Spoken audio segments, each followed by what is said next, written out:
네, 안녕하세요. 역전의 여왕 김경옥입니다. 오늘도 커리어 얘기 이어가 볼게요. 면접에서 붙으려면 어떻게 해야 된다고 했어요? 면접관들이 나를 선택하도록 만들어야죠. 면접에 오는 사람들은 어떤 사람들일까요? 다 그 일을 해봤던 사람들이 올 거예요. 그러면 면접관들한테 나를 선택하게 하려면 내가 일을 잘하는 사람이라는 걸 보여줘야 되죠. 그리고 또 한 가지는, 자, 생각해 보세요. 저는 면접관이 사람이라는 거에 좀 중점을 두셨으면 좋겠어요. 만약에 면접관이 AI예요. 면접관이 AI면 우리는 어떤 거를 준비를 해야 될까요? 내가 일을 얼마나 잘하는지에 대해서 철저하게 준비를 해야 될 거예요. 면접관이 AI라면 내가 일을 얼마나 잘하는지, 면접에 온 사람들은 다 어떤 사람들이에요? 다 그 일을 해봤던 사람들이 와요. 만약에 굉장히 생소한 일이고 새로운 분야고 뭐 누구도 아는 사람이 없어요. 그러면은 그 일을 해봤다는 것 자체로 경쟁력이 생길 수 있어요. 왜 요즘 뭐 그 AI든 뭐든 이런 게 새로 생겼을 때 새로운 시장에 진입을 하는 건 사실은 그걸 알기만 해도 되죠. 그래서 어떤 새로운 시장이 생기면 그걸 알기만 해도 그거를 빨리 이제 습득하고 그거 가지고 내가 우위를 점해서 나아갈 수 있죠. 뭔가 이렇게 전문가의 역할을 차지할 수도 있지만, 만약에 그런 새로운 신기술의 분야가 아니라고 한다면 굉장히 그 일을 접해봤던 사람들이 많이 있을 거고, 그러면 우리가 그 일을 해봤던 사람에서 넘어서서 그 일을 잘해봤던 사람으로 우리는 어필할 수 있어야 돼요. 그런데 그 일을 잘해봤던 건 이제 성과, 예시, 아까 얘기했던 피드백 뭐 이런 것들이 될 수 있는데, 제가 오늘 드리고 싶은 말씀은 핵심은 이거예요. 면접관은 사람이라는 거예요. AI가 아니라는 거예요. 그러면 사람이 면접관한테 내가 나를 뽑으세요라는 말은 어떻게 할 수 있어요? 사람은 감정을 가지고 있잖아요. AI는 감정이 없는 것 같죠? 뭐 나중에 감정이 있는 AI도 생길지 모르겠어요. 정말 사랑을 할 수 있는 AI는 뭐 이런 게 생길지도 모르겠지만, 아직까지 AI는 감정이 없잖아요. 근데 사람은 감정이 있죠. 그럼 면접관이 사람이라고 생각한다면 고만고만한 지원자들이 있어요. 그리고 일도 다 잘하는 것 같아요. 일을 잘 한대요. 자기가 다 잘한다고 얘기를 해요. 뭐 믿을 순 없지만 같이 일해보기 전까지, 같이 일해서 성과를 내기 전까지 뭐 다 어떻게 믿겠어요, 말하는 거를. 본인은 다 잘한다고 하겠죠. 그래서 믿을 수는 없지만 어쨌든 다 잘한대요. 그래서 누구를 뽑아야 될지 모르겠어요. 한 뭐 세네 명 있다고 칩시다. 그러면 면접관 입장에서 누구를 뽑아야 될지 모르겠어요. 대체 누구를 뽑아야 회사에 성과가 날까? 내가 누구를 같이 일해야지 내가 일하기에 더 편할까? 뭐 이런 생각들을 하겠죠. 그래서 뭐 다 잘하겠다 그러고 뭐 이러는데 대체가 알 수가 있나요? 그러면 말 잘하는 사람 뽑을까요?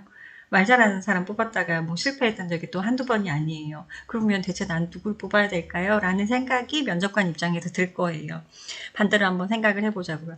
자, 그러면 우리는 사람이 면접관을 건드리려면, 그 마음을 살려면 어떻게 해야 될까요? 내가 얼마나 그 사람을 좋아하는지에 대해서 얘기해주면 좋을 것 같아요. 저는 이 얘기를 오늘 드리고 싶었어요.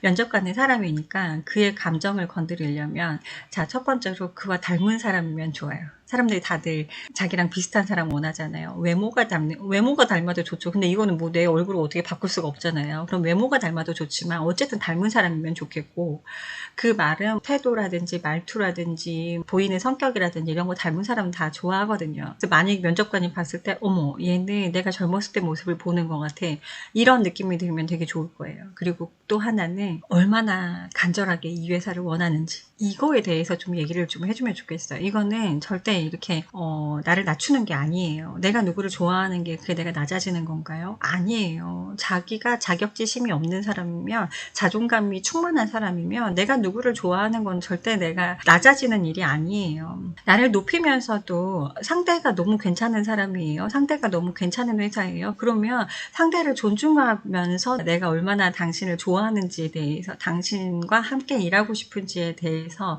정말 간절하게 얘기하면 사람 마음이 흔들려요. 왜 우리가 연애를 할 때도 마찬가지죠. 저는 이렇게 연애랑 취업이랑 연결시켜서 얘기하는 걸 좋아하긴 하는데, 자, 연애를 할 때도 마찬가지예요. 다 비슷비슷한 사람들이에요. 그러면 나를 가장 좋아하는 사람 선택하지 않겠어요?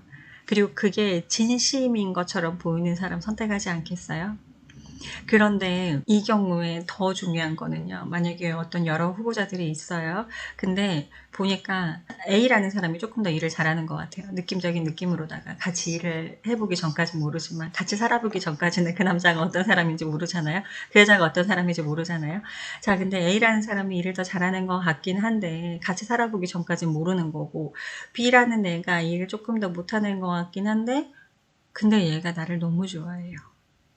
너무 우리 회사에 입사하고 싶어 해요. 난 누구를 뽑을까요? 괜히 A라는 애 뽑아서 잘난 척하는 A라는 애 뽑아서 또 퇴사하면 또 뽑아야 되잖아요. 저는 B라는 애를 뽑을 것 같아요. B라는 사람을 뽑을 것 같아요. 입사 의지를 표현하는 거는 굉장히 중요합니다. 면접을 조금 좀 다른 걸 못 봐도요. 입사 의지를 잘 표현하시잖아요. 그러면 붙는 경우 많아요. 실제로 있었어요. 실제로 서로 일을 진행하다 보면 실제로 있습니다. 그러니까 여러분들이 면접을 보실 때 내가 얼마나 이 회사에 입사하고 싶은지를 얘기를 하는 거를 아까워하지 마세요. 그거는 내가 나를 낮추는 게 아니에요.